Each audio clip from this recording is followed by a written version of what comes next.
Hola, Robinson. Hola, Hola, profesor, ¿cómo está? ¿Cómo estás, muy Ted? bien, muy bien. Siempre es un gozo estar en reuniones con Robinson, ¿no?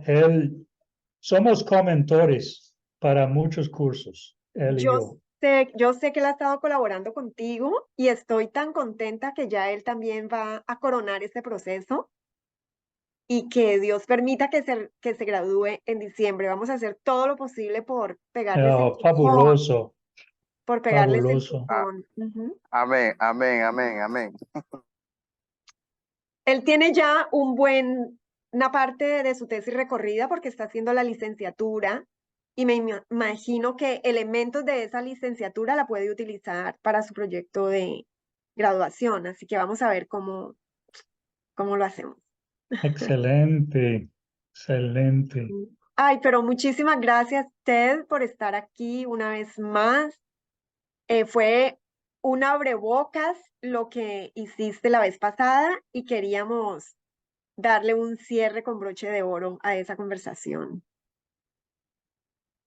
Muy bien, muy bien. Bueno, es un placer siempre estar con ustedes y hablar de esta intersección, ¿no? Ujú. Entre la articulación entre el conocimiento de liderazgo o de las ciencias sociales y de la Biblia, ¿no? Entonces, especialmente eso, no sé si tendremos tiempo para más, pero Sí, um, sí, si no hay tiempo para más, yo creo que eso es de las cosas más fundamentales del proceso de investigación, así que adelante, el tiempo es tuyo. ok, ok, muy bien. Um, Hoy quisiéramos examinar pasajes extendidos de Primero Corintios. Como que comenzamos con eso. Ustedes pueden usar su Biblia, pero también voy a proyectarlo en la pantalla. em,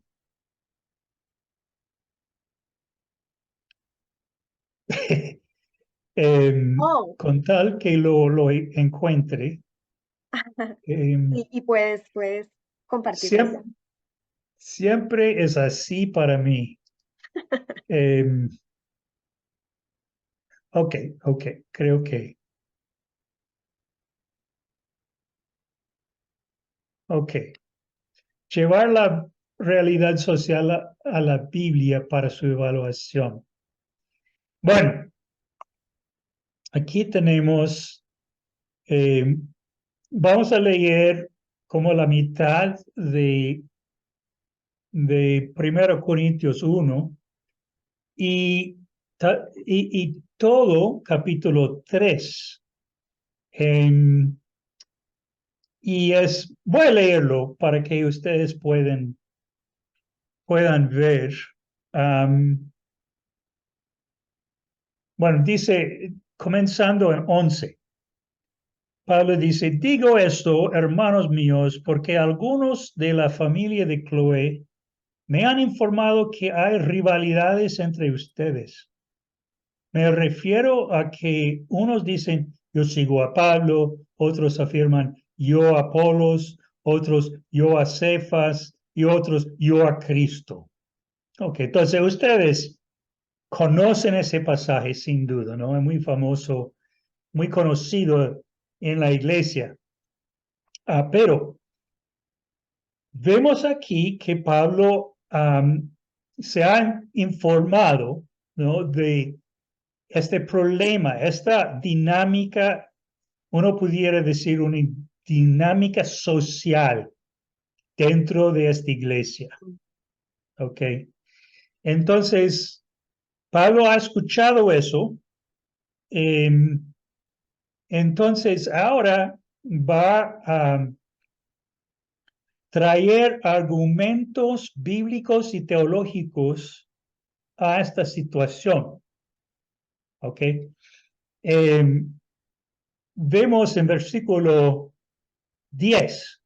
el versículo previo, dice, les suplico, hermanos, en el nombre de nuestro Señor Jesucristo, que todos vivan en armonía y que no haya divisiones entre ustedes, sino que se mantengan unidos en un mismo pensar y en un mismo propósito. Ok, entonces, y luego dice, digo esto, hermano mío, porque algunos me han informado. Ok, entonces, comienza con una respuesta, ¿verdad? Y más o menos su primera respuesta es muy sencilla y directa.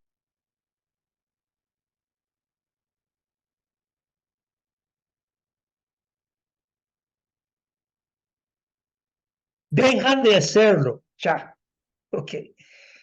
Entonces, en el principio está tocando la cuestión de este comportamiento mismo, ¿no? Si él hubiera estado un antropólogo de aquel entonces, ¿no? O si algunas personas de la familia de Chloe habían sacado su maestría en antropología o sociología, ¿no? Y ellos enviaron sus resultados, sus hallazgos a Pablo. Ahora Pablo va a criticar esta realidad social. Pero vea, ¿cuántos argumentos usa Pablo para dirigirse a este problema, ¿no? Esta realidad. Pablo vacía la ametralladora, ¿no? O sea, él les da todo, ¿no? Un montón de razones y comentarios, ¿no? Críticas bíblicas, ¿no? Y, ok, entonces voy a leer como 4 versículos y quiero que ustedes me digan en tus propias palabras más o menos cuáles son sus argumentos, su crítica del problema, ¿ok? Entonces voy a leer 13 a 16. ¿Cómo está dividido Cristo? ¿Acaso Pablo fue crucificado por ustedes? ¿O es que fueron bautizados en el nombre de Pablo? Gracias a Dios que no bauticé a ninguno de ustedes excepto a Cristo y a Gallo. De modo que nadie puede decir que fue bautizado en mi nombre. Bueno, también bauticé a la familia de Estefanas. Fuera de estos, no recuerdo haber bautizado a ningún otro. Ok, entonces, ¿cuáles argumentos ha usado hasta aquí? En tus propias palabras, muy brevemente. Yo diría que el testimonio de lo que él mismo ha hecho. Ok, ok, muy bien. ¿Y qué más dice? Acerca de la división, ¿no? Creo que había un problema de división y lo viene tratando desde el 10. Tal vez aquí comience el argumento diciendo, ¿acaso está dividido Cristo? Sí, sí, ok.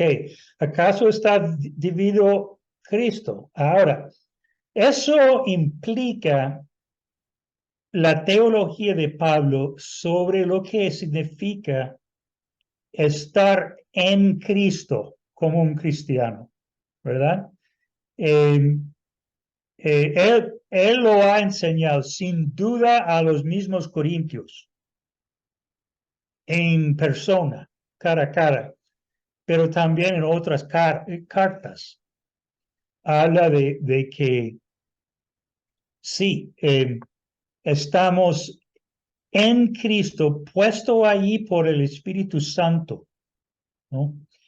Y hemos participado en su crucifixión, su resurrección, y, seremos resucitados en el futuro por estar en Cristo, pero Cristo no está dividido, ¿no?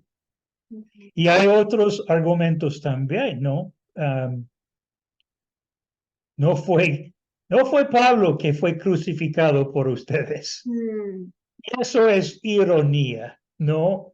Es mm, medio sarcástica aquí porque por supuesto saben que Pablo no fue crucificado por él. Bueno, en primer lugar, porque ya vive, no fue crucificado, pero no, fue Cristo. Entonces, ¿por qué siguen a Pablo? ¿No? Entonces, hay varios. Y el hecho de que no, bueno, dice que no, gracias a Dios, que él no había bautizado a ninguno de ellos, ¿no? Para que no haya ninguna excusa, ¿no? De seguir a una persona mm, que no sea Cristo mismo, ¿no? Y que no hay, ¿verdad? Eh, ok, pero lo interesante es que Pablo continúa sus argumentos sobre el mismo tema por 3 capítulos. Tiene muchos argumentos para hablar de eso. Continuando en el mismo pasaje, y haré la misma pregunta. ¿Cuáles son los argumentos en breve que Pablo usa para criticar esta realidad que conoce de ellos, había divisiones, ¿verdad? 17. Pues Cristo no me envió a bautizar, sino a predicar el Evangelio. Y eso sin discursos de sabiduría humana. mm, Su primera mención de esta palabra sabiduría humana o término sabiduría humana, para que la cruz de Cristo no perdiera su eficacia. ¿Okay? Me explico. El mensaje de la cruz es una locura para los que se pierden. En cambio, para los que se salvan, es decir, para nosotros, este mensaje es el poder de Dios. Pues está escrito, destruiré la sabiduría de los sabios, sabiduría otra vez, y de sabios. 3 veces menciona sabiduría. Frustraré la inteligencia de los inteligentes. ¿Dónde está el sabio? ¿Dónde el erudito? ¿Dónde el filósofo de esta época? ¿No ha convertido Dios en locura la sabiduría de este mundo? Ok, entonces ahora tenemos una idea de que para Pablo esta cuestión de la sabiduría yace detrás del problema de los corintios. mm, O sea, él no ha salido, él no ha dejado la cuestión, el asunto de estas divisiones, sino ha borrado hacia lo profundo del problema. ¿Ok? Entonces,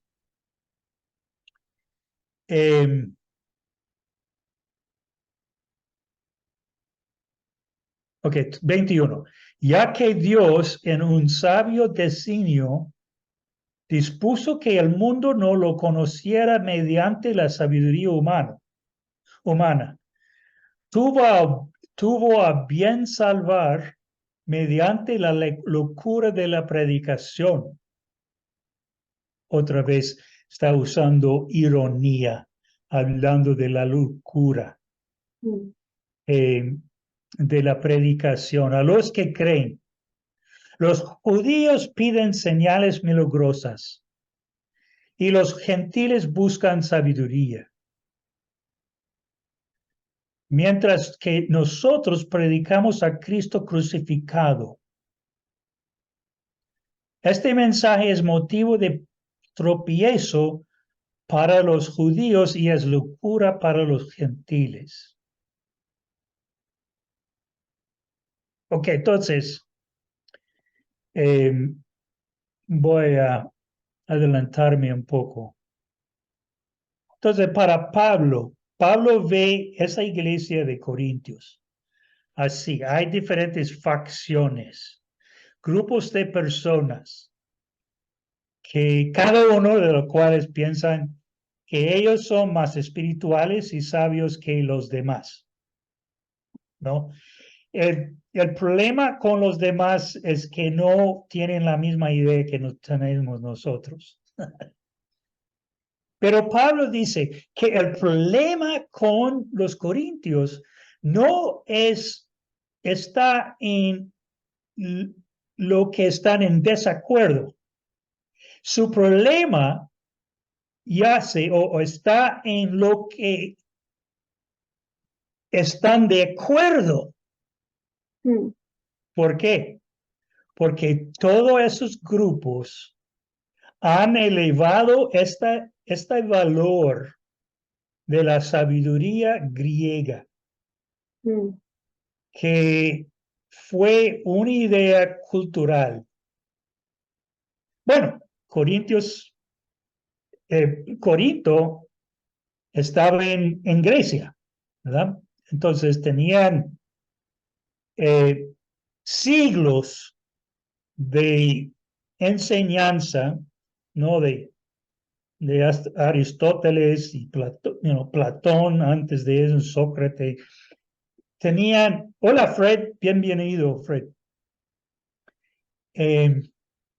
Pero ellos tenían toda esa trayectoria y estaban viviendo en esa cultura.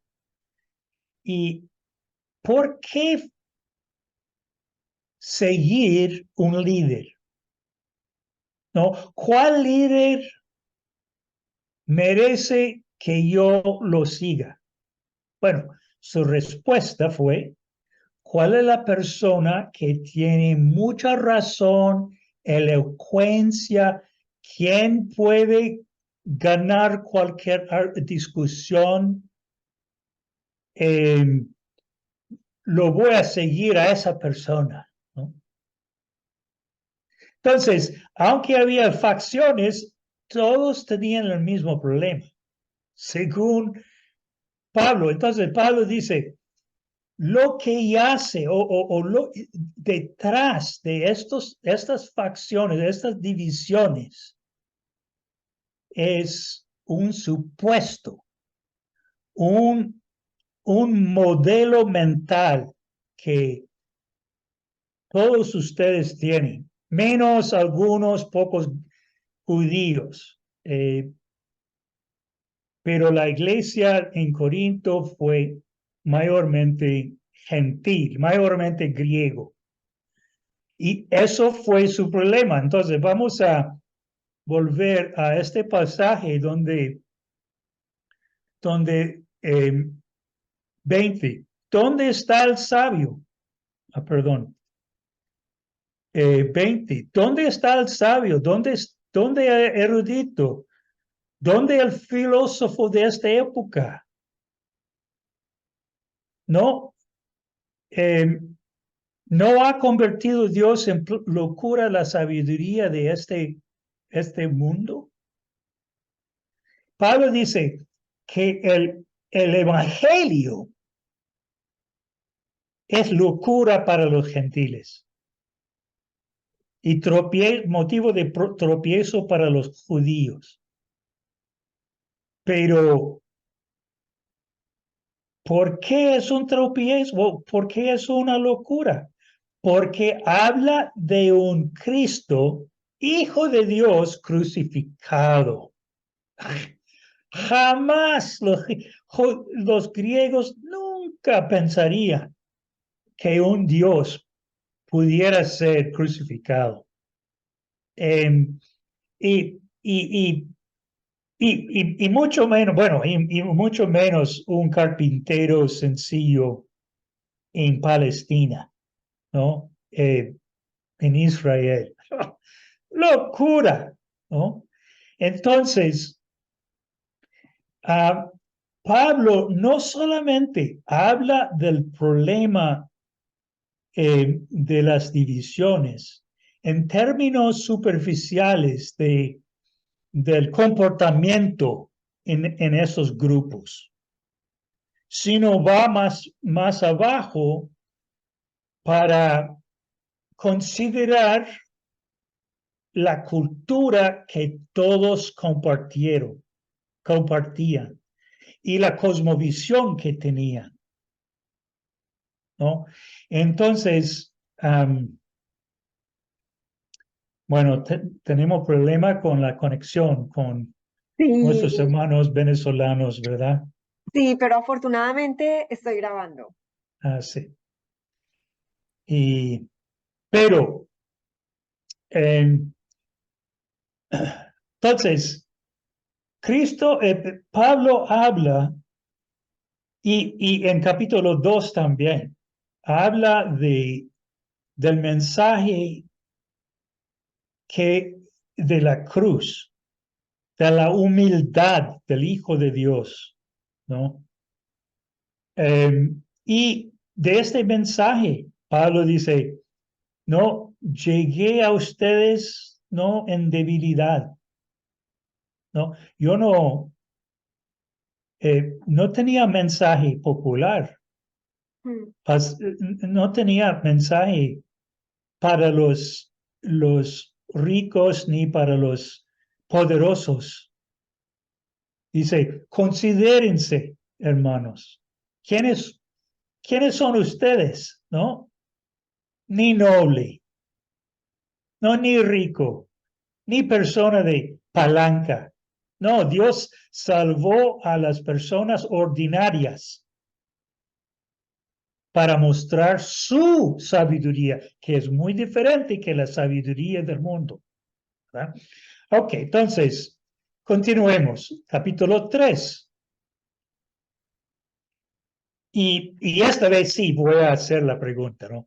Voy a leer hasta el versículo 9 para comenzar. Yo, hermanos, no pude dirigirme a ustedes como a espirituales, sino como a inmaduros, apenas niños en Cristo. Les di leche porque no podían asimilar alimento sólido, ni pueden todavía, pues aún son inmaduros. Mientras, mientras hayan entre ustedes celos y contiendas, ¿no serán inmaduros? ¿Acaso no se están comportando según criterios meramente humanos?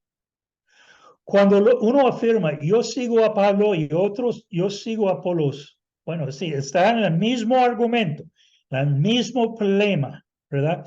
No es porque están actuando con criterios humanos en la carne, literalmente. Después de todo, ¿qué es Apolos? ¿Y qué es Pablo? Nada más que servidores, por medio de los cuales ustedes llegaron a creer, según lo que el Señor asignó a cada uno. Yo sembré, Apolos regó, pero Dios ha dado el crecimiento. Así que no cuenta ni el que siembra ni el que riega, sino solo Dios, porque es quien hace crecer. El que siembra y el que riega están a mismo nivel, aunque cada uno será recompensado según su trabajo, su propio trabajo. En efecto, nosotros somos colaboradores al servicio de Dios y ustedes son el campo de cultivo de Dios, son el edificio de Dios. Ok, entonces, en pocas palabras, ¿alguien puede decirme cuál es el argumento de Pablo o lo que presenta como respuesta a la cuestión de esas divisiones? No, habían elementos visibles de inmadurez y eso estaba generando conflictos. Él habla directamente de celos, contiendas y esos son resultados de personas inmaduras. Y me imagino que todo el argumento viene desde el capítulo 1, ¿no? Muy bien. Bien dicho. Versículo 10. Según la gracia que Dios me ha dado, yo como maestro puse el fundamento y otro construye sobre él. Pero cada uno tenga cuidado de cómo construye, porque nadie puede poner un fundamento diferente del que ya está puesto, que es Jesucristo. Ok, entonces, él es interesante, ¿verdad? Porque está hablando de este edificio, este templo. Y aquí en capítulo 3 está hablando de la iglesia como un templo. Versículo 9 termina, ¿no? Y ustedes son el campo de cultivo de Dios, y cambia la metáfora, son el edificio de Dios. En capítulo 6, Pablo usa esta figura del templo de Dios, del Espíritu Santo, como cada creyente, ¿no? Individual. Pero aquí, en capítulo 3, Pablo está refiriéndose a la iglesia como un grupo. Y dice que él hizo el fundamento y Apolos estaba edificando el edificio mismo, ¿verdad? Pero Pablo está a punto de decir que hay iglesias, o sugerir que es posible que una iglesia que se llama iglesia cristiana, que realmente sea iglesia falsa. O sea, una estructura, un grupo de personas que piensan que son cristianos, pero realmente su iglesia es paja, hojarasca, madera, que con la prueba de fuego son combustibles, nada más, ¿verdad? 12. Si alguien construye sobre este fundamento, ya sea con oro, plata y piedras preciosas, o con madera, heno y paja, su obra se mostrará tal cual es, pues el día del juicio la dejará al descubierto. El fuego la dará a conocer y pondrá a prueba la calidad del trabajo de cada uno. Si lo que alguien ha construido permanece, recibirá su recompensa. Pero si su obra es consumida por las llamas, él sufrirá pérdida. El obrero será salvo, pero como quien pasa por el fuego, o sea, huele de humo, ¿no? ¿No saben que ustedes son templos de Dios y que el Espíritu Santo habita en ustedes? Si alguno destruye el templo de Dios, él mismo será destruido por Dios. Ok, voy a... 18. Escucho otra vez.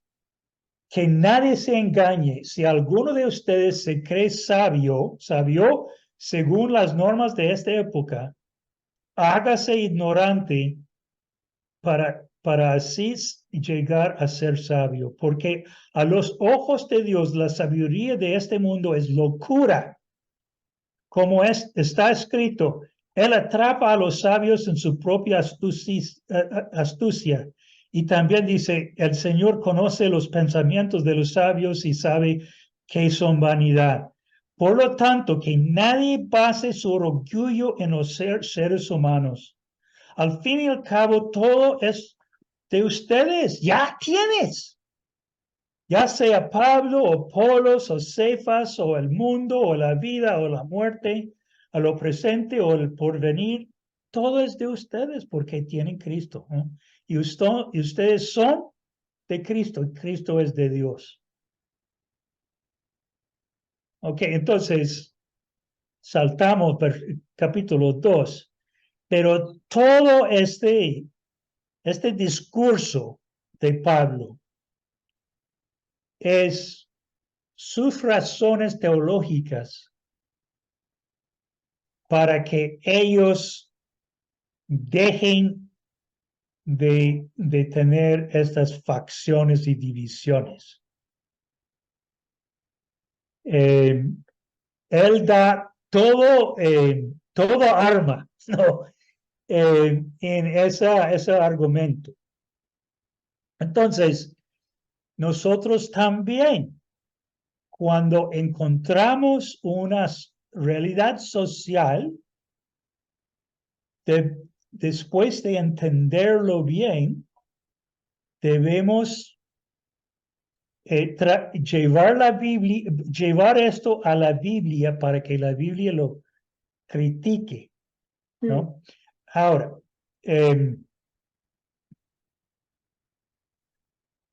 cuando aplicamos las enseñanzas de la Biblia, podemos ir en una de dos direcciones. Podemos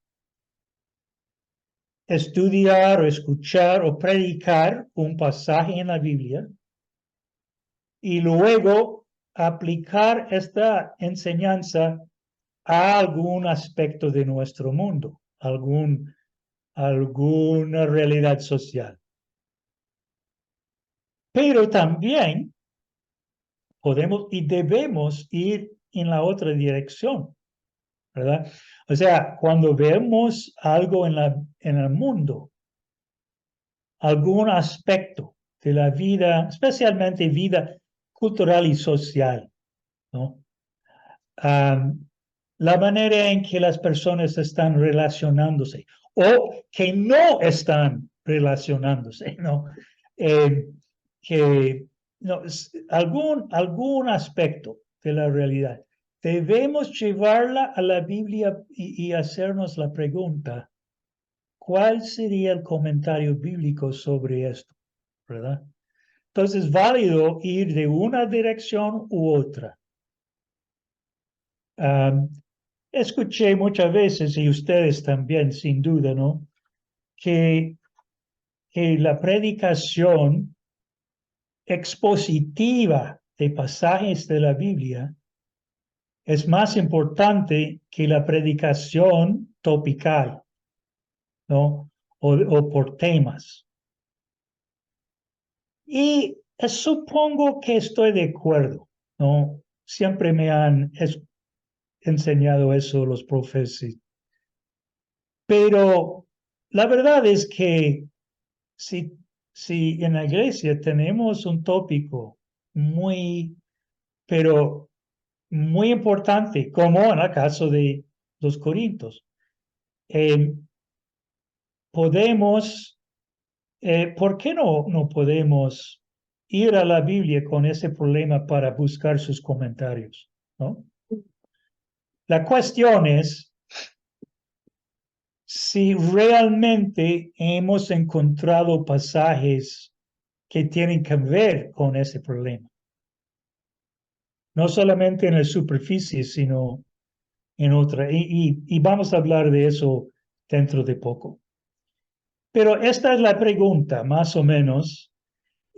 Cuando nosotros encontramos alguna realidad, tal vez a través de estudios cualitativos o cuantitativos, ¿no? Tal vez lo encontramos en artículos que leemos o por investigación que hacemos, ¿no? ¿Qué enseña la Biblia que esté relacionado de algún modo con la realidad social? O con este pedazo, este aspecto de la realidad social. Entonces, imaginémonos que tenemos una realidad. Aquí tenemos como un ejemplo un lugar, una oficina, un lugar de trabajo donde hay un jefe abusivo, ¿no? Entonces, en tus estudios de liderazgo, tal vez es un lugar de trabajo que encuentras en tu investigación, tal vez una iglesia o una organización para eclesiástica, algo por el estilo. Encuentras este abuso que entonces, por supuesto, queremos encontrar pasajes y enseñanzas teológicas bíblicas que están relacionadas a esta dinámica, ¿verdad? Tal vez pudiéramos encontrar pasajes sobre el amor, ¿no? Sobre la mansedumbre.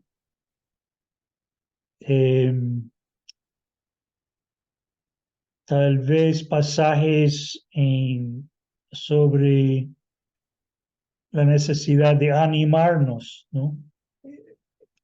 Hay pasajes directamente que pueden comentar sobre esta situación. Pero también debemos tomar en cuenta que normalmente hay ciertas creencias o supuestos culturales detrás de esta realidad, ¿verdad? O sea, normalmente, bueno, el jefe y el obrero y los demás en una organización comparten una cultura, típicamente sí.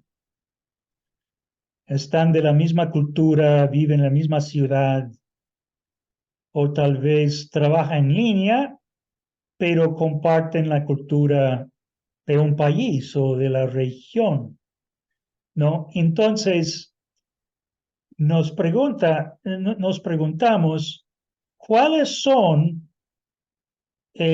cuál es la cosmovisión compartida entre este jefe y la trabajadora y otras personas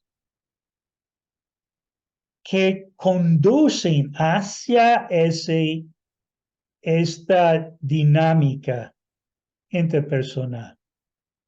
Ok, entonces, eso tiene que ver con cosas que pueden encontrar o descubrir por medio de sus investigaciones cualitativas. O tal vez puede encontrar donde otros sociólogos, científicos en el área de liderazgo, antropólogos, educadores, ¿no? Han hablado tal vez tienen teorías acerca de esas cosmovisiones detrás de lo que se ve en la realidad. Entonces, la Biblia debe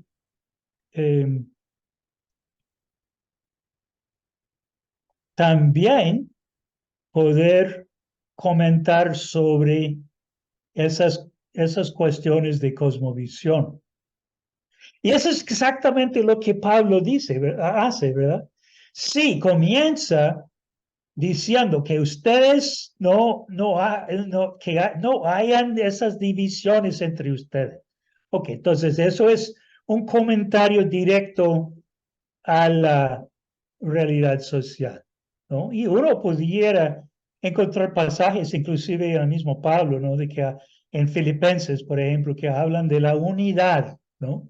Ok, entonces eso es un comentario sobre esa realidad.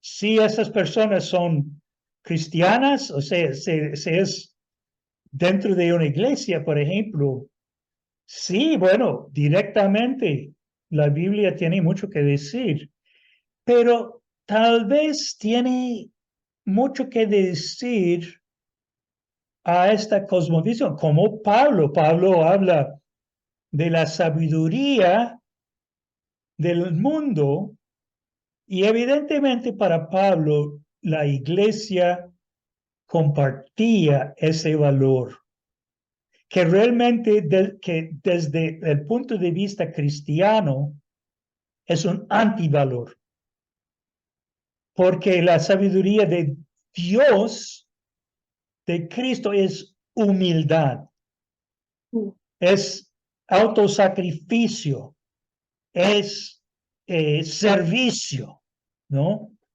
Eso es el Evangelio, eso es la palabra. Entonces Pablo aplica la teología a las raíces del comportamiento malo, ¿no? Entonces, nosotros también debemos estar pensando, ¿no? No solamente cuál es la dinámica, sino cuáles son los supuestos detrás de esa dinámica. Y también hay otra dimensión, y esta es la dimensión de efectos directos y secundarios de tal comportamiento. Y en una organización, tal vez en una iglesia o una organización paraeclesiástica, o bueno, en uno secular, comportamiento de los jefes así tiene muy malos efectos típicamente, ¿no? Sobre los miembros del equipo, ¿verdad? Muy a menudo hay poca confianza entre el equipo interpersonal. Hay divisiones, ¿no? Causales, ¿no? ¿Quién es por quién, no? ¿Quién está hablando de la otra persona? Muchas veces hay eh, ira, ¿no? Rabia entre las personas. Eh, sería típicamente una organización eh, eh, ¿cuál es la palabra? Disfuncional, ¿no? Con mucha comunicación contraproducente, ¿no? Entonces la Biblia también tiene otros comentarios sobre los efectos. Entonces pudiéramos hablar de una respuesta de tres dimensiones, ¿no? La Biblia tiene mucho que decir a muchas cosas, ¿verdad? En la realidad que tenemos. Como todas estas las razones que Pablo usaba eh, en contra o como aplicación, ¿no? De la teología al problema de las divisiones. Ok, entonces, para resumir, considere el comportamiento observado o la realidad descubierta, ¿no? Directamente la Biblia tiene algo que decir a esto. Segundo, también considere, cuando pueda, las creencias y los supuestos que conlleva o que producen este comportamiento.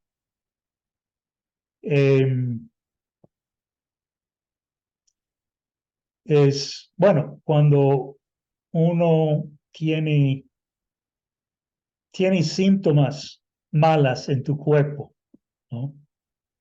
Y vas al médico, el médico, bueno, se preocupa, ¿no?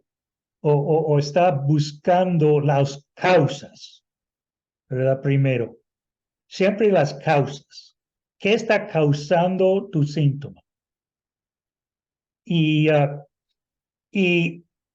al final de la consulta, tal vez el médico receta algo que trata para tratar los síntomas. Pero lo importante, o más importante, es que se traten las causas realmente, ¿no? Entonces, eso es otra manera de ver, número 2. Y 3, los efectos directos y posibles efectos secundarios de esta realidad social. La Biblia tiene mucho que decir en todas las 3 dimensiones. Ok. Entonces, la cuestión es, ¿qué enseña la Biblia que esté relacionado de algún modo con esta realidad social? Ok. Ahora, yo quiero hablar muy brevemente cosas que ustedes saben, pero solamente para recordarles, ¿no? Algunos principios para la aplicación de la Biblia, que normalmente hablamos en cursos de hermenéutica, por ejemplo, eh, sobre tal vez la tercera etapa de estudio bíblico, ¿no? Observamos, interpretamos y al final aplicamos lo interpretado a la vida, ¿verdad? Pero estos principios también sirven en la otra dirección, ¿no? Cuando encontramos a una realidad y buscamos lo que la Biblia dice sobre eso, debemos tomar en cuenta algunos principios.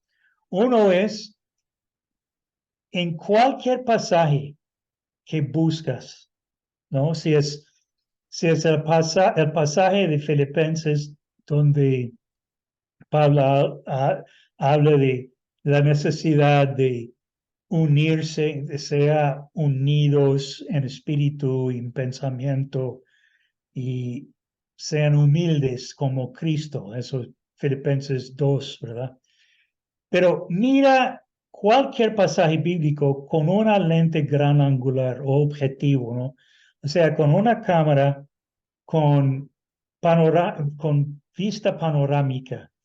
O sea, hay que considerar no solamente un versículo, sino todo un párrafo en que se encuentra el versículo y la sección más grande en que se encuentra el párrafo. Tal vez hasta un capítulo, por ejemplo. Hay que tomar los argumentos del autor en mente, ¿no?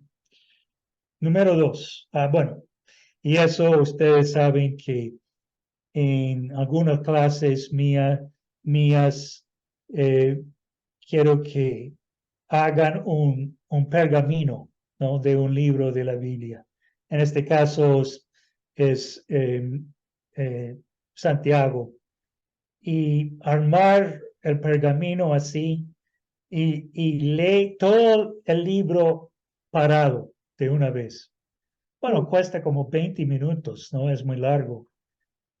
Y eso te dé una idea más amplia de pasaje.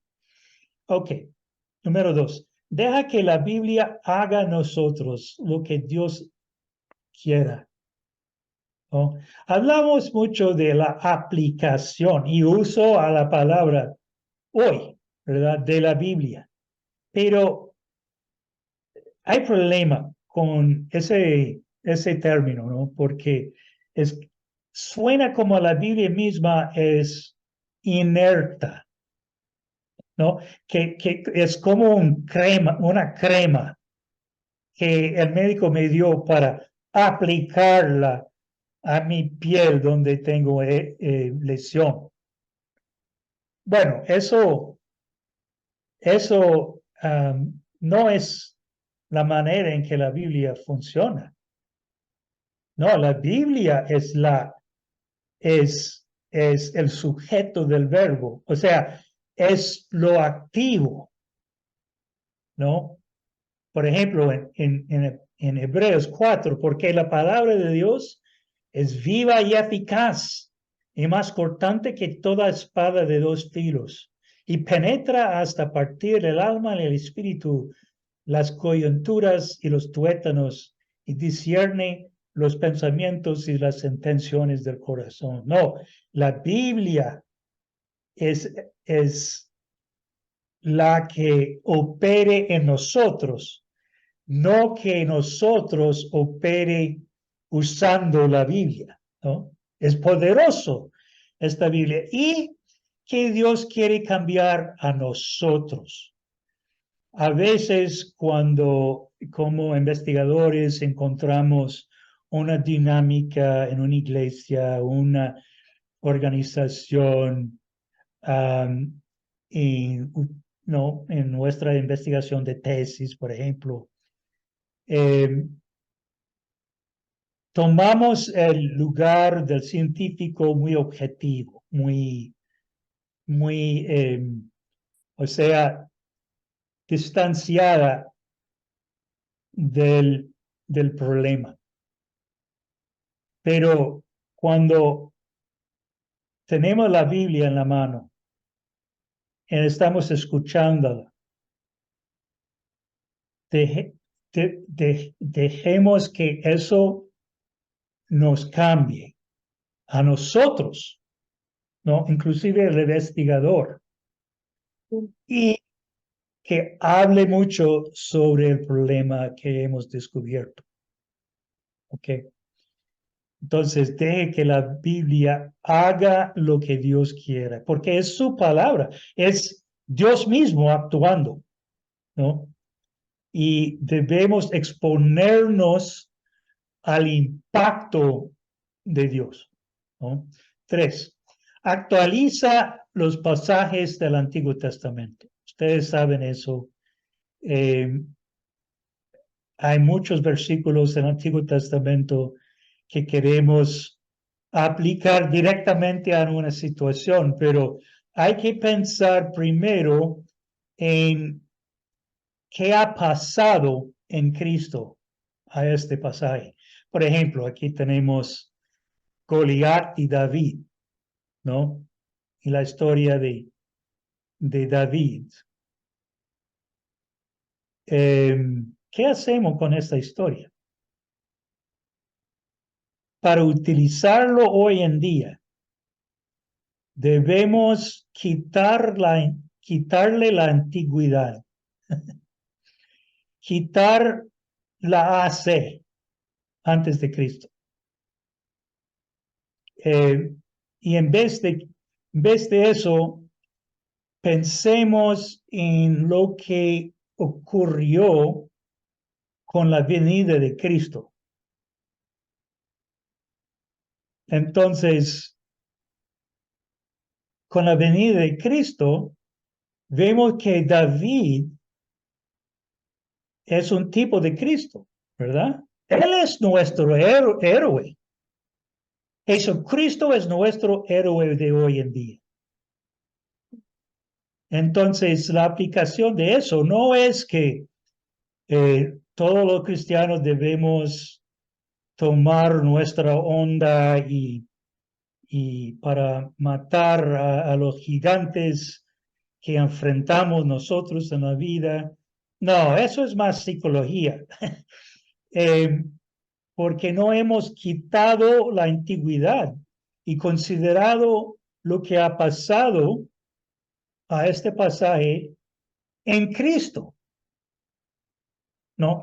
Entonces tenemos que hacer esta etapa. Ok, 3, 4.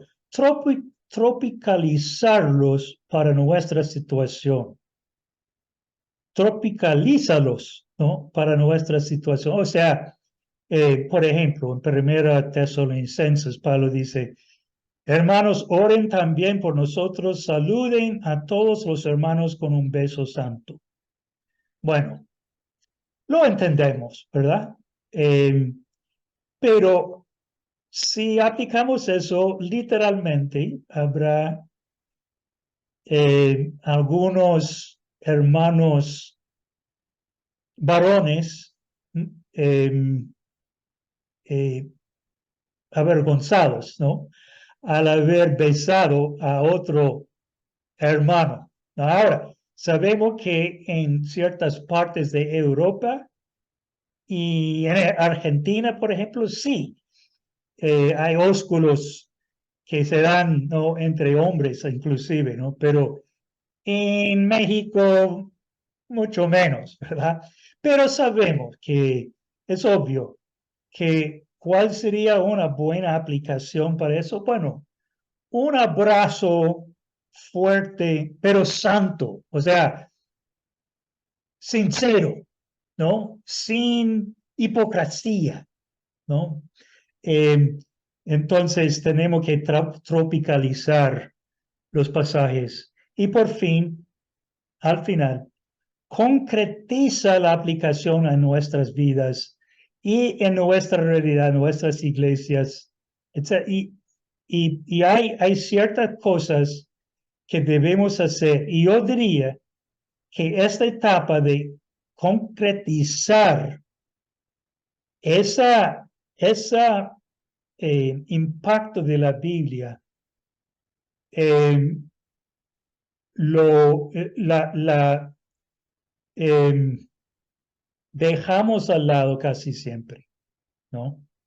Si predicamos un pasaje de la Biblia y al final sugerimos algunas aplicaciones de eso en la vida cotidiana de hoy en día, muchas veces lo que hacemos es algo general y no hablamos en cosas concretas. No dejemos que la gente de nuestras congregaciones hablen, piensen en cómo deben cambiarse sus vidas y el mundo, ¿no? Necesitamos eh, meditar sobre eso en términos concretos. ¿Qué debe cambiarse? ¿No? ¿Cuáles serían las etapas? ¿No? Evaluarnos, ¿no? ¿Dónde estamos realmente? Entonces debemos dejar que la congregación, por ejemplo, cuando estamos predicando, que dejemos en silencio a la congregación por unos minutos, que ellos piensen, bueno, ¿cómo es mi vida a la luz de esta verdad que hemos escuchado? Y tal vez compartirlo con la persona a la par, ¿no? O Um, y dialogar en la iglesia. Ustedes cuando, si están estudiando una iglesia, una organización, una realidad social en la comunidad, sé que yo, al final, ¿por qué no se reúnen los participantes y fomentar un diálogo? Dice, bueno, eso ha sido mis hallazgos, eso es la realidad. ¿Qué debemos hacer, hermanos? Abren sus Biblias, encuentran algo relacionado a esta cosa y gane su participación en un diálogo, porque si estás predicando y dando tus propias ideas y sugerencias, recomendaciones, eso probablemente no va a cambiar a nadie. Pero si ellos mismos dialogan, ¿no?, sobre eso, se pueden identificar cambios necesarios en las actitudes, creencias, comportamiento y que lleguemos, y nosotros los investigadores también, lleguemos a una etapa de compromiso en que nos comprometemos con Dios, que vamos a buscar a cambiarnos. Y tal vez uno frente al otro, ¿no? Hagamos un convenio. Contigo, conmigo, con Dios. Un acuerdo entre nosotros. Que sí vamos a cambiar en ese particular, ¿no? Ok. Tal vez comentarios o preguntas acerca de eso o relacionado en alguna forma a esta dinámica?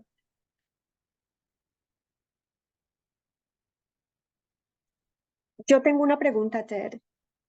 Cuando Adelante. hablas, cuando hablas de las creencias y supuestos en los procesos de investigación, estoy pensando, por ejemplo, en expresiones que se usan que reflejan presupuestos y creencias. Por ejemplo, en las campañas políticas, últimamente se ha escuchado mucho, por ejemplo, yo soy un candidato de mano dura.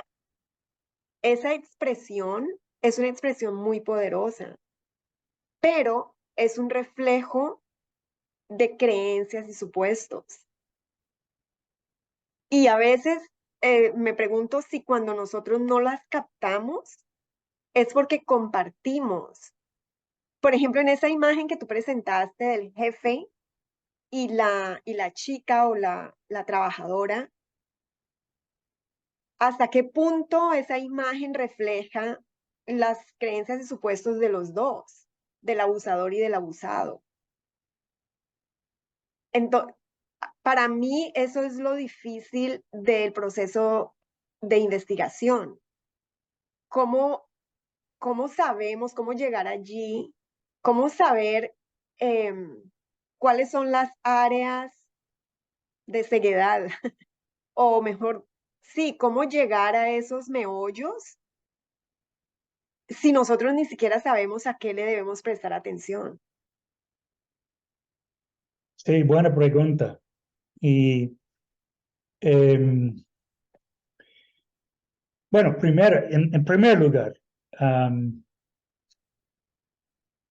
no, la investigación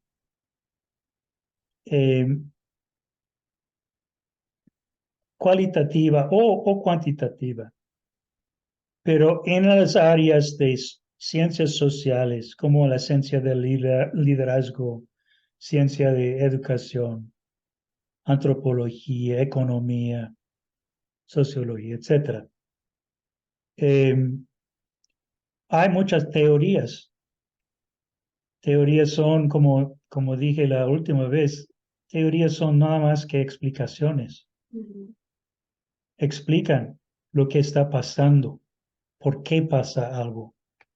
Ok. Entonces, una cosa es leer ampliamente en la literatura o literaturas de las ciencias sociales, buscando explicaciones. Porque como dije la última vez, estas teorías nos dan posibilidades para explicar dinámicas de la realidad y pueden darnos las ideas que necesitamos para nuestras preguntas de investigación y las preguntas de entrevistas, ¿no? O grupos de focales, etcétera. Entonces, escuchamos al leer muchas ideas. Un ejemplo pudiera ser la teoría de Hofstadter de power distance en inglés o la distancia del poder, ¿no? Él tiene escala, ¿no? De la distancia entre un jefe y un obrero, cuál es la distancia en diferentes culturas. Ujú. Hay más distancia que otras, ¿no? Y entonces eso pudiera darnos ayuda a otras cosas que Tim McIntosh toca mucho en el curso sobre liderazgo latinoamericano Mm, o liderazgo en América Latina. Toca diferentes teorías. Hay, hay explicaciones viejas, pero para mí deben considerarse sobre bueno, en la historia de América Latina, del caudillismo, ¿no? Y caciquismo. Em, eh, Esto, bueno,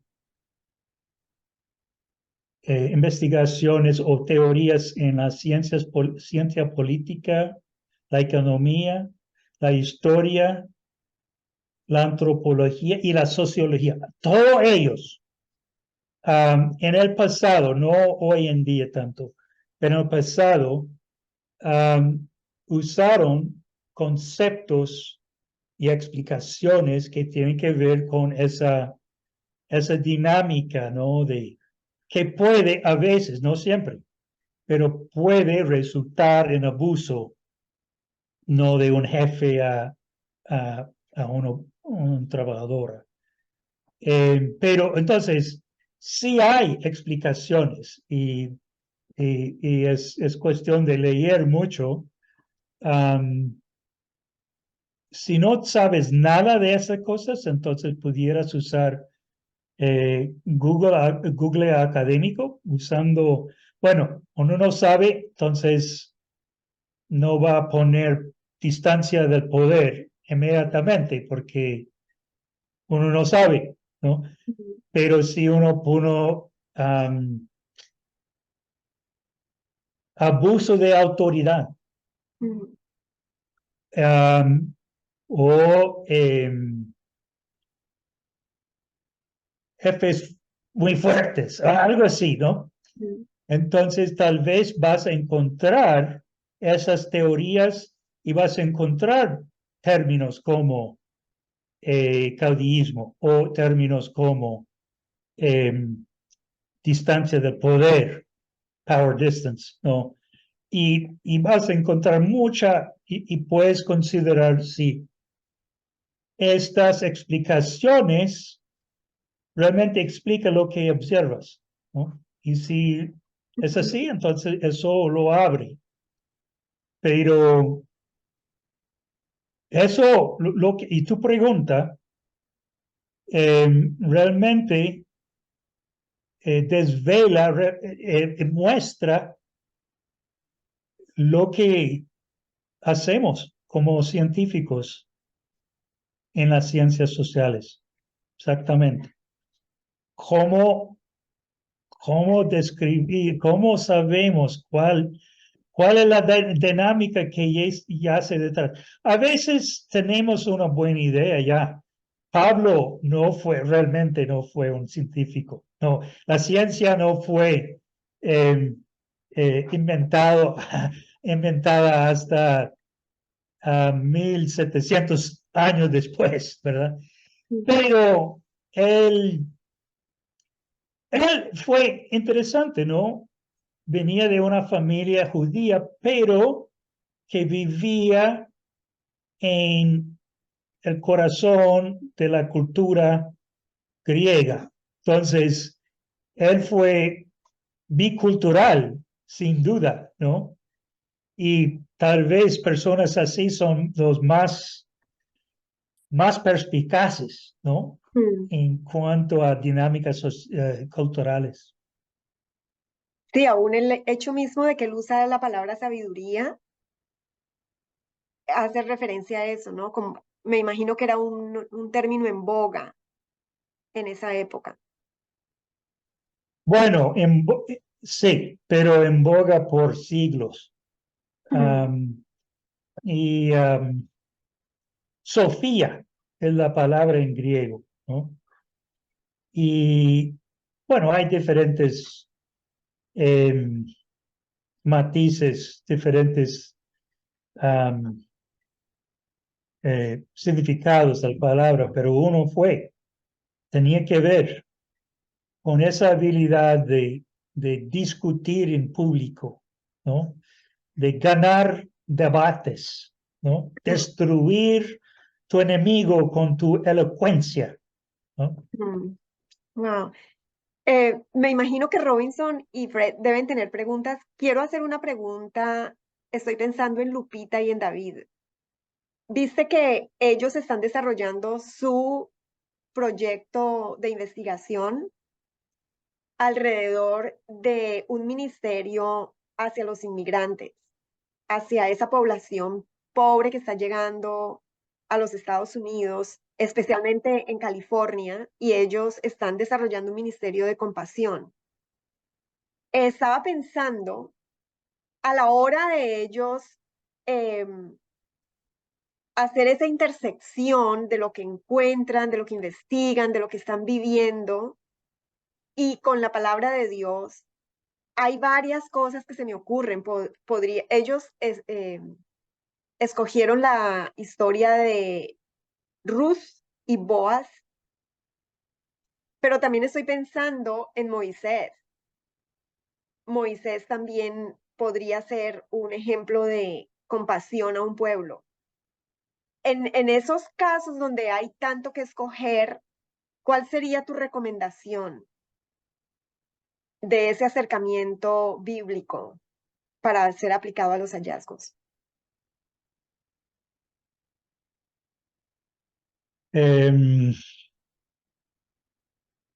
Sin haber pensado muy a fondo de eso,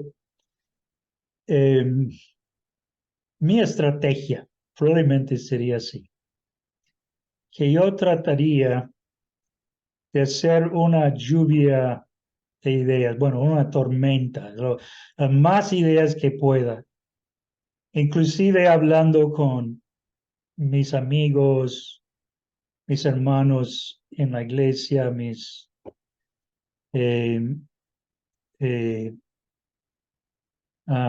compañeros de clase, para generar una lista grande de conceptos y pasajes bíblicos, ¿no? Y leer todos. Y ahora, si estamos hablando de una tesis, ¿no? O un artículo, algo más corto, no vas a poder usar 10 o 15 argumentos, ¿no? O sea, Pablo no estaba escribiendo una tesis, ¿no? En su libro, sino en una tesis hay que ir un poco más a fondo, ¿no? En mi tesis doctoral, lo que hice, creo que escogí como 4 pasajes, ideas, ¿no? Un par de enseñanzas de Jesucristo, uno de Pablo, etc. Los más que tienen más carne, más y más que tienden a ir más a las causas, ¿no? Bueno, sí, tal vez algunos a los síntomas y también a afectos, pero con más énfasis en las causas, ¿no? Y tratar de desarrollar solamente 3 o 4. Excelente. Eso sería mi estrategia. Usar las buenas mentes de mis compañeros, ¿no? No solamente yo, sino otras personas, tal vez inmigrantes mismos que conocen al Señor. Excelente. Adelante, Robinson y Fred. Sí, sí, por aquí en medio de la cosa pude escuchar casi toda la reunión. Y hubo una, tal vez en cuanto a la aplicación, una frase o palabra que usó el profesor que me llamó la atención.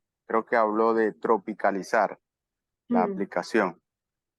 Y de verdad que me llamó mucho la atención. Y pensando en el trabajo, o sea, hasta qué punto yo voy a saber, y relacionado con el texto que colocó, creo que del beso santo, hasta qué punto puedo yo estar seguro que ese principio de adecuarlo, contemporizarlo o tropicalizarlo a mi tiempo, estaría en lo correcto o estaría en el buen camino cuando lo lleve a la aplicabilidad, pues, a la aplicación de mi tema. O sea, pensando en que en mi caso tiene que ver mucho con las transiciones generacionales, o sea, y los pasajes mayormente van a partir del Antiguo Testamento y veo o pienso que en ese caso tropicalizar cuesta un poquito más, adecuarlo cuesta un poquito más. O sea, ¿cómo yo estar seguro de que voy por buen camino cuando estoy haciendo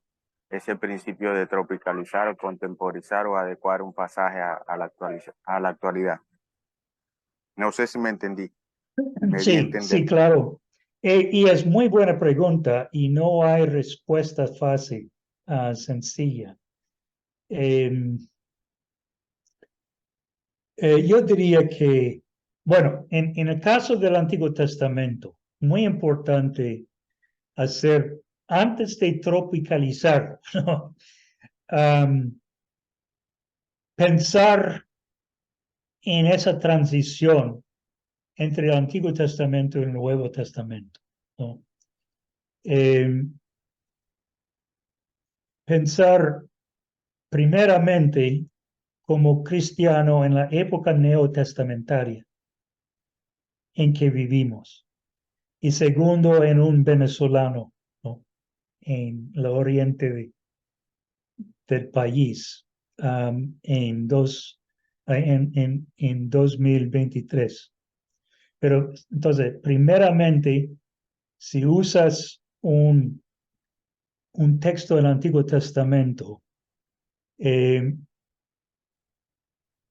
primeramente tiene que hacer esta consideración de qué ha pasado a esta historia, este tipo, si es un tipo, a a esta enseñanza o mandamiento. ¿Qué ha pasado a eso después de Cristo? ¿No? Eh, por ejemplo, hay muchos mandamientos en el Antiguo Testamento y, y debemos poner nuestros lentes nuevo testamentarios para verlos, pensando, por ejemplo, en la enseñanza de Jesucristo.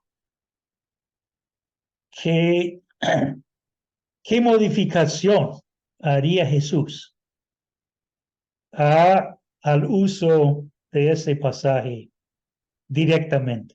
¿No? Y Jesús enseñó, por ejemplo, que toda la ley y las profetas yacen sobre un fundamento de amor a Dios y amor al prójimo.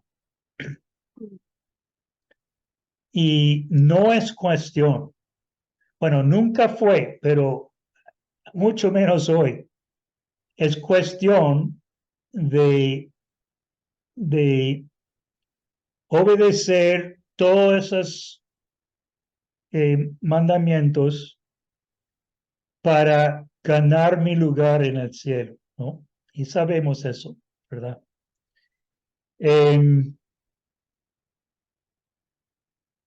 La segunda cosa que debemos hacer en tropicalizar un pasaje sería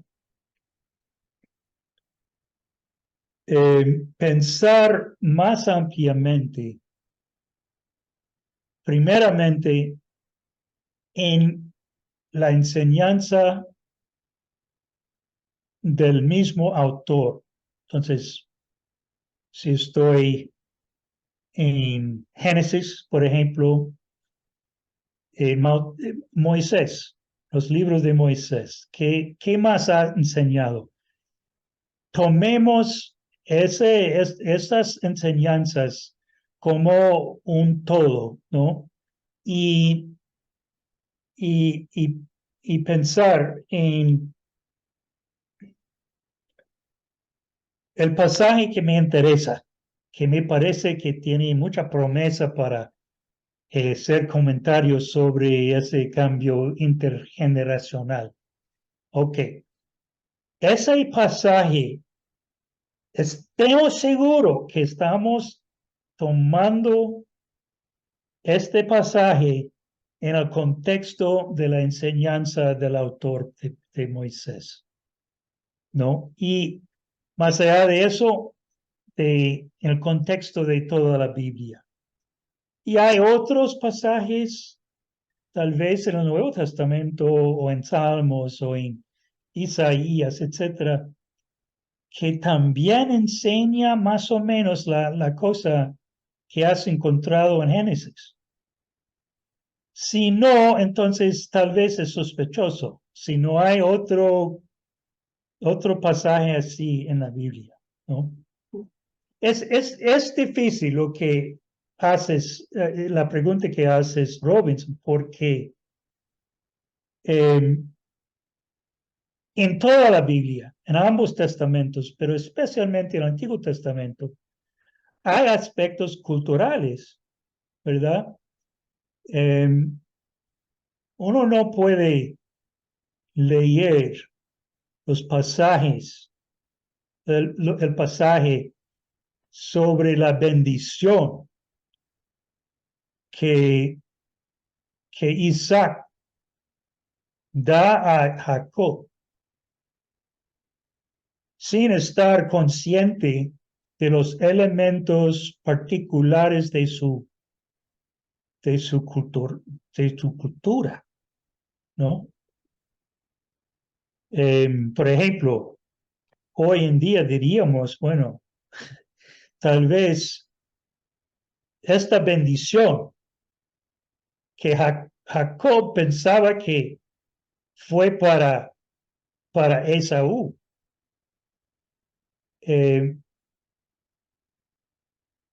Ahora, perdón, para Ismael.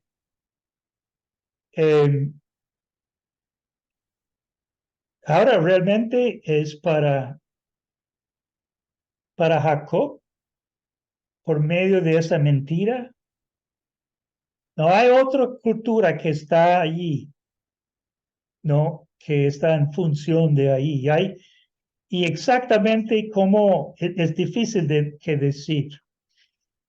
Otra cosa es ese diálogo con otras personas que conocen la palabra bien, sean pastores, amigos, ciertos compañeros de trabajo o de estudio, de clase. Hágalo en diálogo. Pero no es fácil. Pero saben que lo que estamos hablando ahora es algo que los seres humanos hacen muy a menudo, ¿no? Por ejemplo, en todos los días del año, en prácticamente todos los países del mundo, hay cortes en que hay abogados discutiendo si tal comportamiento de tal persona es realmente un caso de esto que se encuentra en la ley del país. O sea, esta ley aplica a este comportamiento o no. Es un caso de lo que estaba hablando los que hicieron las leyes hace 2 siglos o no. Pues en todos los países tenemos montones de leyes que funcionan para dirigir los cortes, ¿no? Que fueron escritos desde hace 300 años en otro mundo. Pero los abogados y los jueces están todos los días luchando con la cuestión de si se aplica eso o no, si aplica en este caso o no, ¿no? Entonces, es parte de la inteligencia humana y el Espíritu Santo nos ayuda en eso, en camino. Gracias, profesor. Sirve bastante.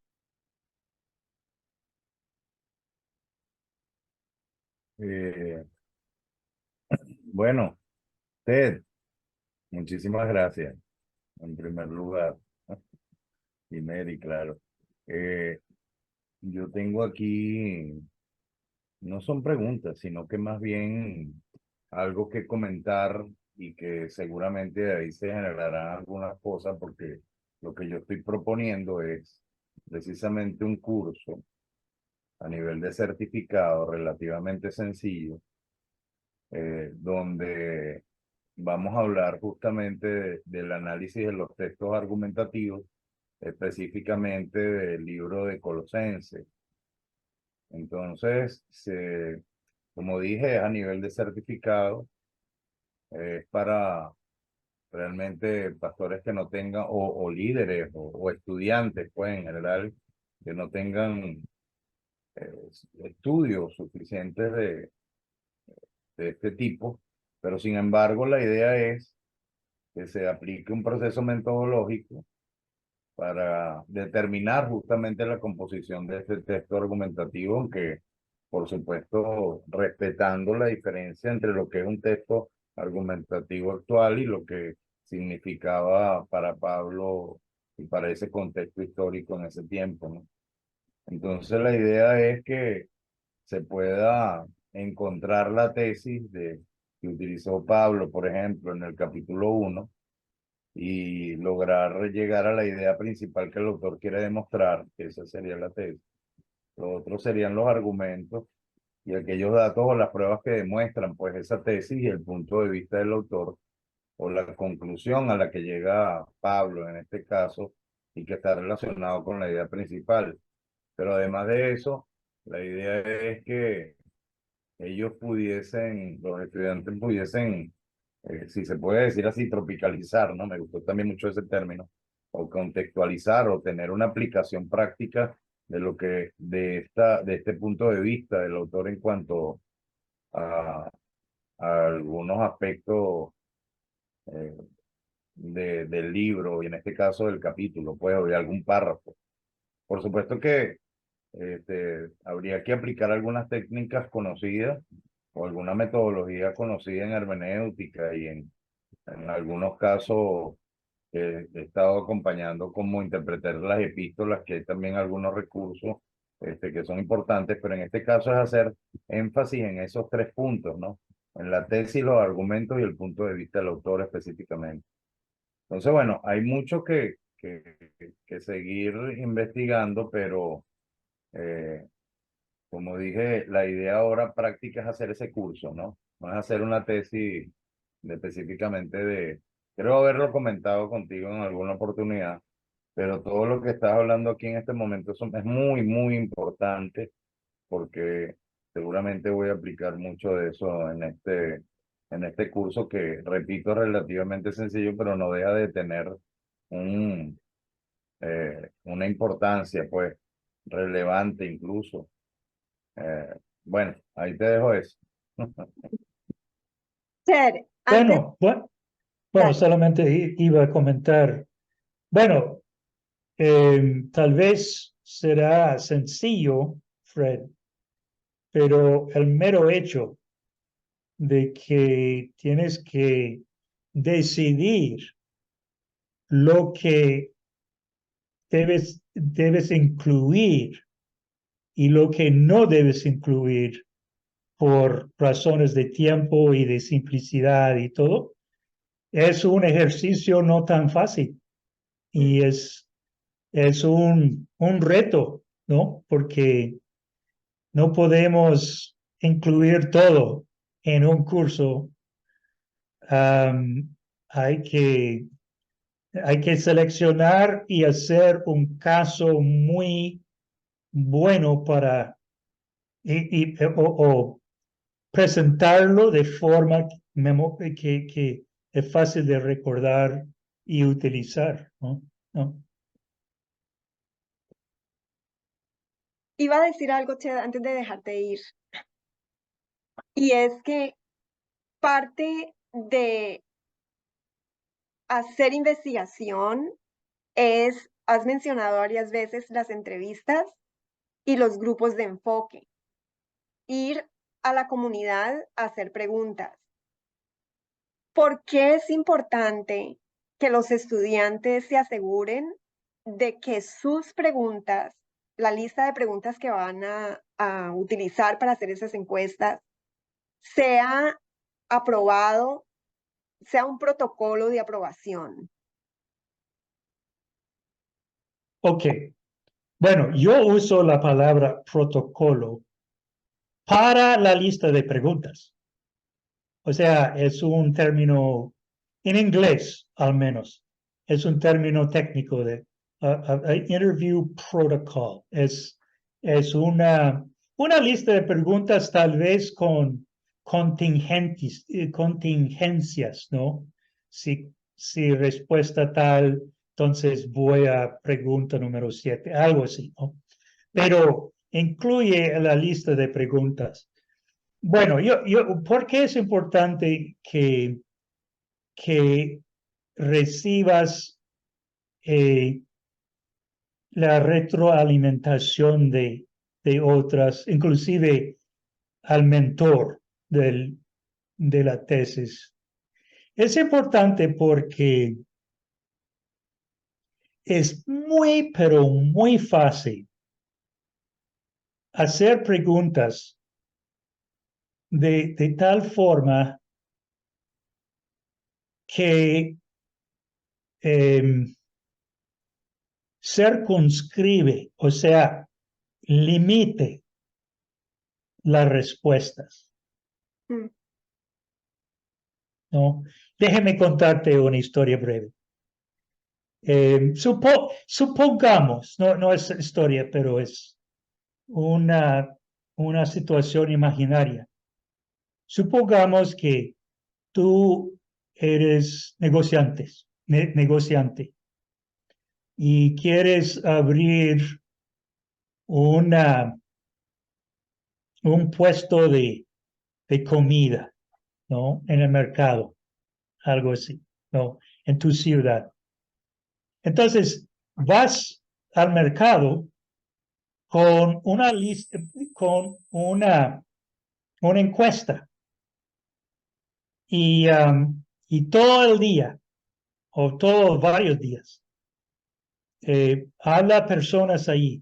¿Pudiera hacerles unas breves preguntas, por favor, porque me ayuda en mi negocio?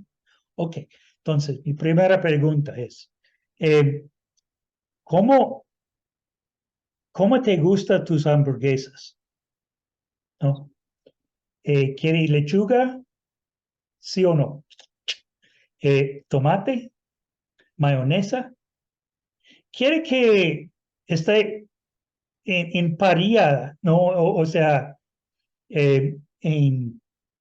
con fogata, con llamas, ¿no? ¿O no? ¿Qué es? Y haces todas las preguntas. Ok, entonces, a base de 100 entrevistas, tienes tu lista de preferencias de todos los entrevistados, ¿no? Y abres tu puesto de hamburguesas. Estás allí el primer día con rótulo fabuloso y todo, ¿verdad? Cocina, miles panes, todo, ¿verdad? Y muy listo. Pero el primer día solamente 3 personas compran hamburguesas. Entonces vuelve el segundo día y solamente 5 personas hacen compre. Y toda esa semana había 2, 3 personas. O sea, es evidente que el negocio será un fracaso, ¿verdad? Entonces sale un día, ve caminando una persona, no veniendo para comprar hamburguesas, sino está pasando. Y dice, señor, señor, por favor, sí, recuérdame a mí, te hice preguntas sobre mi nuevo puesto de comida. Y yo usé tus datos para armar mi puesto. ¿Por qué no has venido a comprar una hamburguesa? Y el señor dice, es que prefiero pollo. Ok, entonces, mis preguntas fueron limitadas a una idea mía acerca de hamburguesas, ¿verdad? Entonces, no saqué realmente las preferencias de las personas por esta limitación de mis preguntas. Entonces, ahora tengo 500 kilos de hamburguesa que debo tachar, no sé, pero y las entrevistas son así. Debemos buscar formas de hacer las preguntas muy abiertas, ¿no? No limitando en tu propia pregunta la respuesta que van a darte. Y entonces, comienza tu investigación con preguntas abiertas en entrevistas. La encuesta debe realizarse más tarde. Bueno, o sea, puede... eh, eh, entonces, no hace preguntas. ¿Qué piensas que es otra posibilidad? Yo creo que Fred, no sé si Fred estaba en la clase, pero imaginémonos que eres un pastor el año pasado y tu gobierno ha abierto, ahora está permitiendo que las personas vuelvan a la iglesia para tener cultos presenciales por primera vez.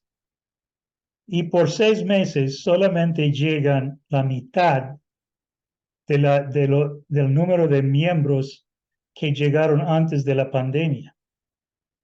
Y ahora quieres saber por qué, qué pasó. Entonces, pudieras hacer entrevistas o encuestas a los miembros que no están asistiendo ahora, ¿no? Pero si haces tus preguntas muy, muy limitados, ¿no? Como, ¿cuáles de las siguientes razones pueden ser la razón por la que no estás en la iglesia? ¿Todavía temes ser contagiado? Ahora has perdido interés. Bueno, y 3 o 4 preguntas o algo así. Entonces, eso limita la respuesta. Entonces, al consultar a su mentor y otras personas, ellos pueden ayudarte en eso. No estar cerradas las preguntas. Te digo que cualquier persona, no importa qué tan perspicaz e inteligente sea la persona, es muy, pero muy fácil escribir o preparar preguntas limitadas así. No hay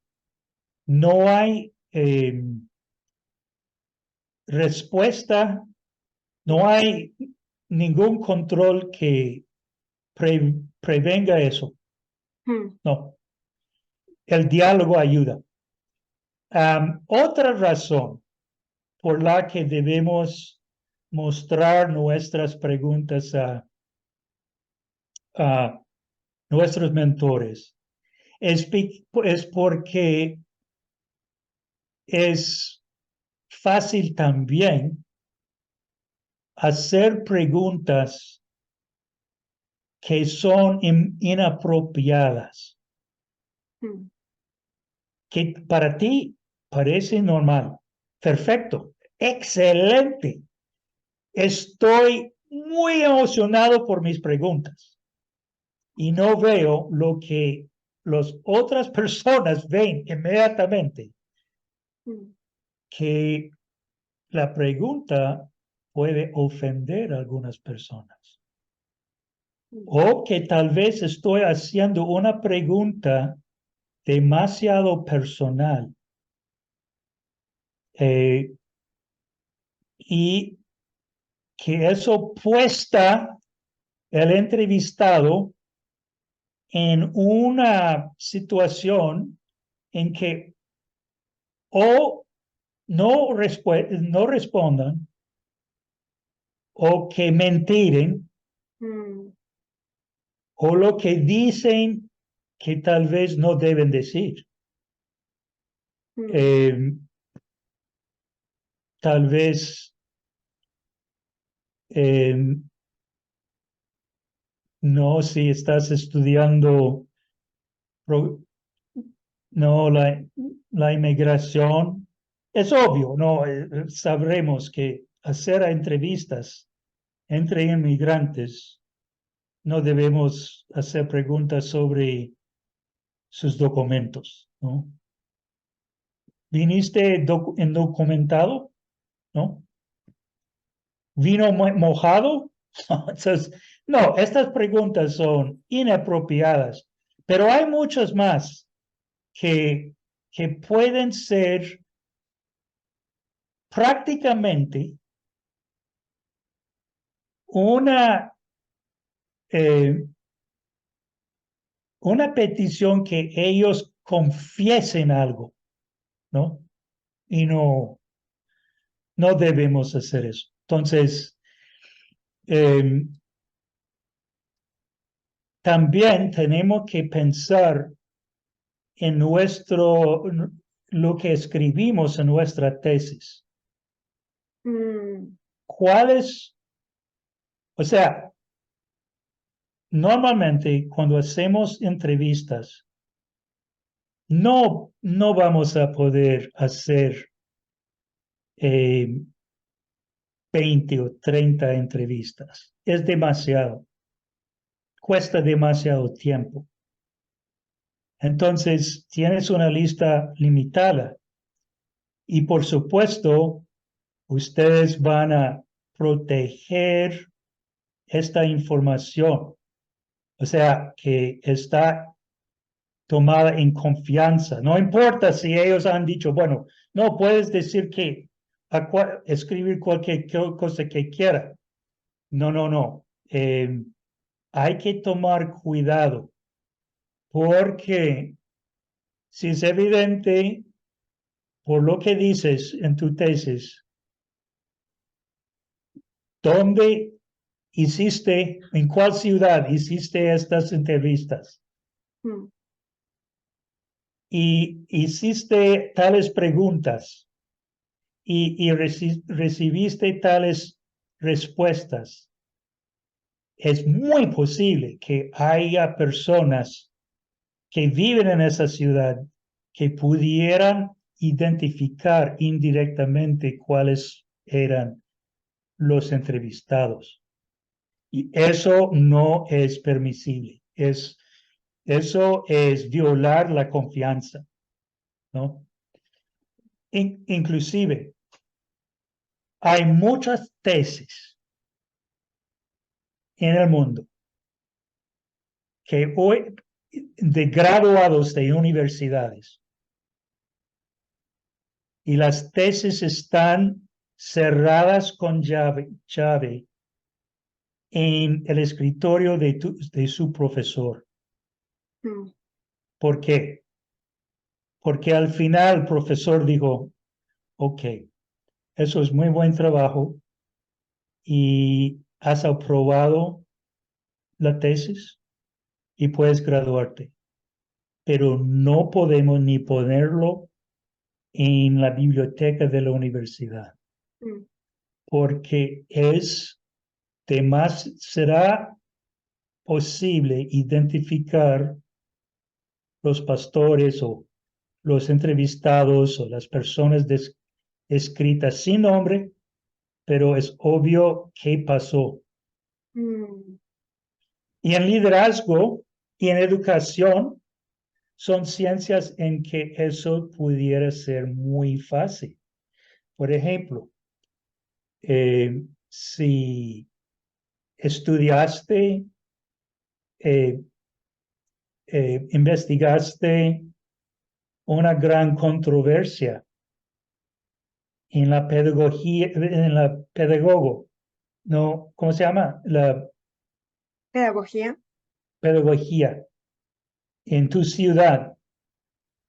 Bueno, eso sería muy difícil describir eso sin que los lectores puedan identificar quién hizo quién, ¿no? Entonces, hay que tomar mucho cuidado y por eso en Prometa y como cualquier universidad, dependemos de los mentores, los profesores, guardar el nombre de estos entrevistados y de Prometa mismo, que nadie pueda quejarse en contra de Prometa mismo.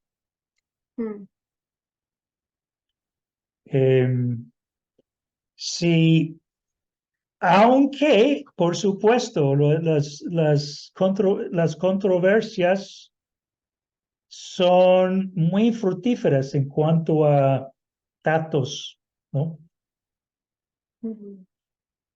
Pero eso serían mis respuestas, Mary. O sea, buscar representar los informantes con dignidad y guardar la confidencialidad. Sí, y estar muy sensible a las posibilidades indirectas de adivinar a quiénes o a cuál institución, a cuál iglesia ocurrió tal cosa. ¿Sabes qué? Hay un ejemplo práctico de eso. Hay una artista colombiana muy querida, muy conocida. Ella escribió un libro y en el libro ella habla de un hombre. Le llama el hombre del teléfono. Y mucha gente ha especulado quién es la persona por la descripción tan vívida que ella da. Sí, y es posible que alguno de ellos no tienen razón, ¿verdad? Pero si tienen razón o no, entonces hay personas que dicen, ahora sé lo que hizo, ¿no? Ahora sé quién tenía la culpa. O aunque tal vez has escrito tu tesis de tal forma de muy balanceada y todo, ¿no? Entonces, es difícil y no se permite que una sola persona decida o que evalúe eso. Sí. No, incluso, disculpe, profesor, que si la tesis es leída por la iglesia y hay situaciones que se mencionan en la tesis, qué tan productiva pudiera ser la tesis misma para la iglesia. Pienso en que hay situaciones que se viven dentro de la iglesia y tal vez hay preguntas, pero también hay dentro de la estructura y desarrollo de la tesis, también hay comentarios tal vez que tienen que ver con alguna situación. Si posteriormente esa tesis es leída por miembros de la iglesia que estuvieron en el momento histórico de la situación, qué cosas se pensaría. Y por eso es que allí esto que está hablando es de mucha importancia, o sea, el poder cuidar y velar porque la tesis pueda servir también para la iglesia, pues. Sí, sí, y eso es la tensión que tenemos, porque lo que producimos normalmente en estos estudios pueden ser de mucho provecho, ¿no? Yo diría que hay diferentes cosas que debemos hacer. Una cosa, de todos modos, no obstante, ok, Fred, gracias por estar. No obstante lo que ya hemos dicho, los entrevistados deben firmar una renuncia. Si entiendo bien, Mary, en inglés es un waiver, ¿no? Que diga, bueno, yo entiendo Como un que consentimiento, un consentimiento. la Ok, palabra de consentimiento. ok, muy bien. Y, y sea muy honesto, tu nombre no se usará, no se publicará detalles por los cuales puedes estar identificado y cosas al estilo. Pero más allá de eso, una cosa que pudiera hacer es, al final de la tesis,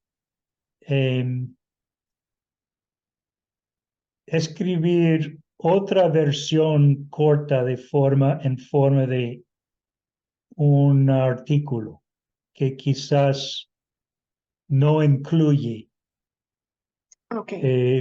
ejemplos, Ujú. solamente tus conclusiones. Mm. Y pudieras incluir, por ejemplo, hay que ser muy cuidadoso, pero incluir ejemplos hipotéticos ficticiosos, y decirlo, ¿no?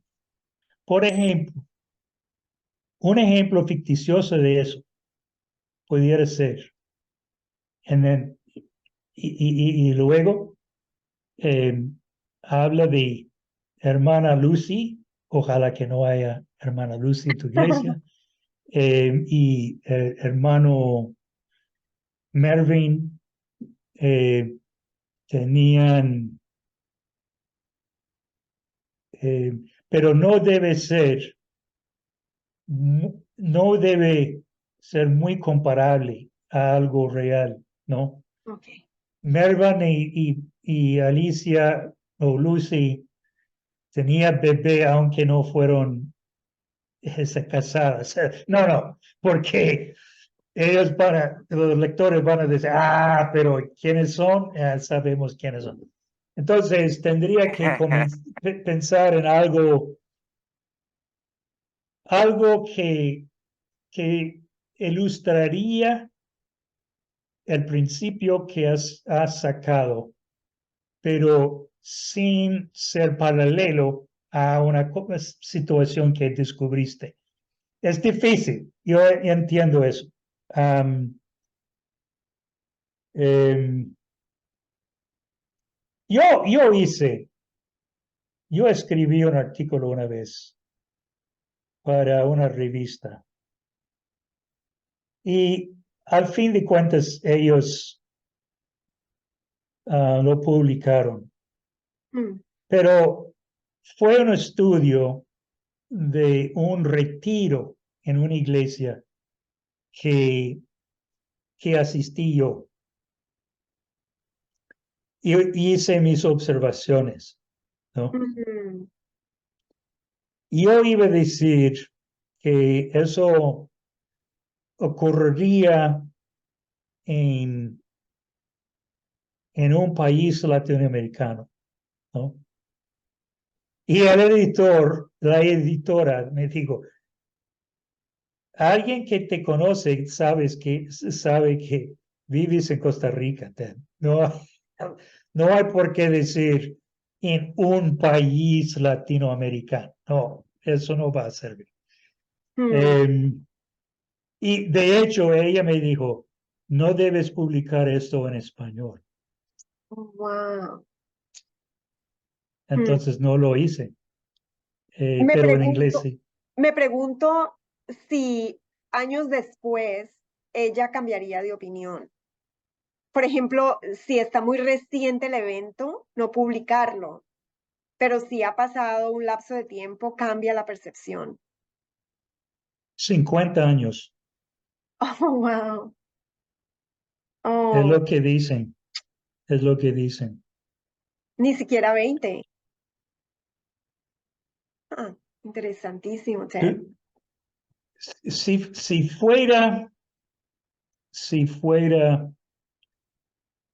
eh, suficientemente anónima, o Mm, sea, que ahora, yo diría que si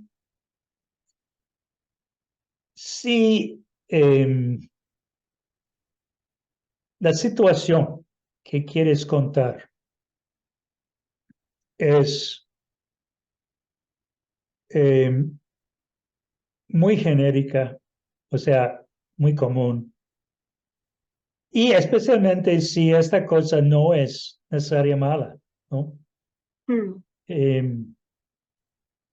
Y pudieras después, ¿no? Cuando sabes, por cierto, lo que quieres hacer con este detalle, con esa descripción, pudieras acercarse a la persona para decir, esto es exacto, bueno, ¿qué piensas? Que si lo pongo en algo publicado aquí en la iglesia, ¿no? mm, Ahora, y si dicen que sí, ok, pero hay que tener cuidado en eso también porque sí, especialmente si somos pastores, mucha gente no quiere decir que no a nosotros, mm, ¿no? mm. Sienten presión. Am, no quiero que mi pastor se desilusiona, ¿no? Por mí. Mm. Entonces sigo, adelante, hermano. No. Complacerlo. Bueno, Ted, han pasado 2 fructíferas horas y estoy agradecida contigo, con tu tiempo, con Robinson, y voy a compilar el video para presentárselo al resto del grupo. Sí, sí, Gracias Muchísimas, de por la verdad. oportunidad. Sí, muchas sí, muy gracias. bueno. Apreciamos No, mucho, mucho tu contribución a este proceso de Ok, investigación. ok. Bendiciones. Gracias por la oportunidad. gracias, Adelante. profesor. Bendiciones. Gracias, hermana Mary. Estamos pendientes. Después le llamo por ahí para explicarle cómo vamos a avanzar. Yo creo que Claro sí que sí. vamos a poder. Chao. Claro que sí. Chao.